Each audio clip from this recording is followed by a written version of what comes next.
I did not realize that this is a video of Ann Coulter from 2024.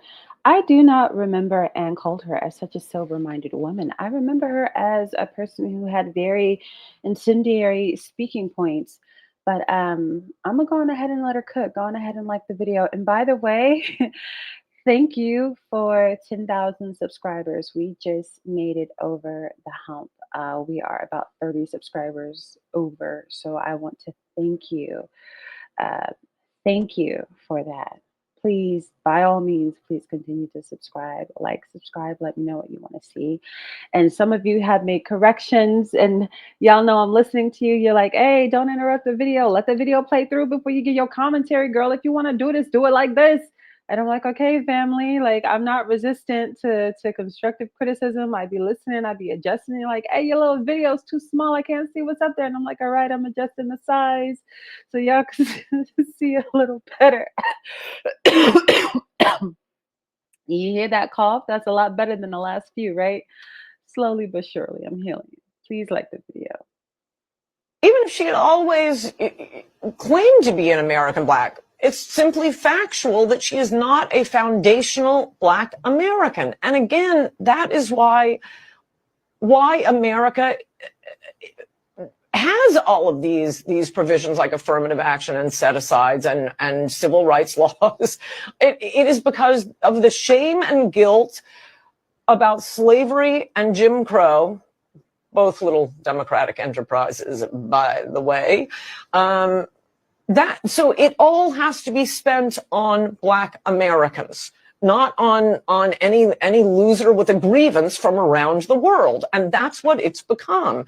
I listed in that column you mentioned, Peter, because it always makes me laugh that all the good diversity jobs are going to immigrants. There was Claudine Gay, the head of some a lot of the affirmative action programs, and there are like 200 affirmative action or DEI administrators.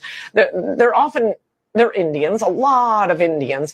And I went through all of the immigrant hosts on MSNBC, and I forget, there are like 8 of them. And 3 or 4 foundational Black Americans. And I know, MSNBC, oh, they're so proud of their diversity. No, it's not about diversity. It's about integrating Black Americans into mainstream American life, and giving them benefits to make up for slavery and Jim Crow. I think, some affirmative action programs went a little far and aren't really helping. But that's what it's about. And we've completely pretended to forget what the point of this was. Even if she had always claimed to be an American Black, it's simply factual that she is not a foundational Black American. And again, And cooked.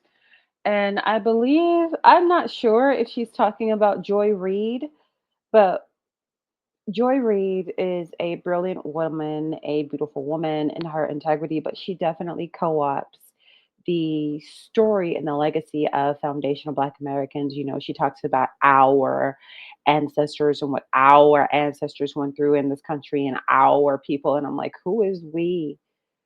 Joy, you don't belong to our ethnic group. You don't belong to our lineage. Like, I love the allyship, I love the support, but we no, and it's got a point because people think they can citizenship their way into our ethnicity, and you can't. I was just listening to an African tell Tariq Nasheed, we are the new you. We are the new Black Americans. And it's just like, no, you're not, and you'll never be. You're not, and you'll never, you are a totally different, unique, separate group of people. You'll never be us. You can, I mean, if we all just got in a spaceship and left the planet tomorrow, you would never be the new us. We are the onlyest we will ever be. Like, it's not going to happen. And it's weird that people think that way because I would never go to Ghana excited about being the new Ghanaian. I would never go to Nigeria and plot on having my children be the new Nigerians. It weird. Hell, my kids, I would be like, "Hey, we foundational Black Americans. Like we going to the American embassy. Like we over here, but now we American citizens. Like don't I am not in a rush to give up my legacy. I am not in a rush to become you." I used to have Somalis tell me I was an honorary Somali. I would have people say, "You're not like a regular Black American. I thought you were Jamaican. I thought you were blah blah blah." I would have never guessed that she was African American, within earshot of me. And I'm just like, I would never trade. And now it's seen as, punching down that we feel that way. But it's like, how many times have people told me to my face, I shouldn't claim being, a quote unquote African American, a foundational black, like you shouldn't claim being that. Like it's a shame on me or a stain on me. I'm like, this is like elite membership in a club. Like you can't join in. You have to be born in. Shout out to the Church of God in Christ. You can't join in. You can't just purchase a membership. You got to be born in. Anyhow, Ann cooked. Uh, And she's been doing a lot of that lately. I saw a couple of other people. I saw some videos of her in a couple of other places where she was getting down. And the Boondocks had this episode where they alleged that a lot of the incendiary things she was saying was just because she was a paid talking head. Like she was just a pundit getting paid to say inflammatory things. But when the cameras would stop rolling, she'd be chasing her felon Black boyfriend named Abdul around. Allegedly her man was Black for a very long time, and hit her with all the hoteptual facts. uh Shout out to what is his name, Hotep Dubes. Oh my gosh, what an incredible teacher. I'll try to share his link at the bottom of this video.